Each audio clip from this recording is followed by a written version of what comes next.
there can't be anything hidden. You see what I'm saying? There can't be anything hidden that's not in the contract and expect that it should be in the contract. You know what I mean? Followed and so on. And that's what you're doing. So, or else the contract's invalidated. You see? Mm. Because why? You're not following the contract. There's something else going on.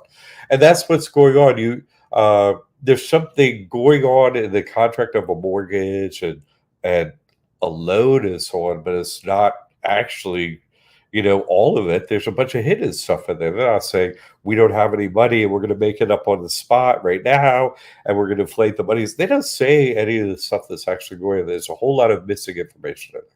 Also, another one of the elements of the contract is what's called a meeting of the minds. In other words, Mhm. you can't make a contract by yourself. Hey, give me that Chase Bank logo. Da, da, da. I'll write all this up. I'll sign it, and they'll give me some money. Here you go.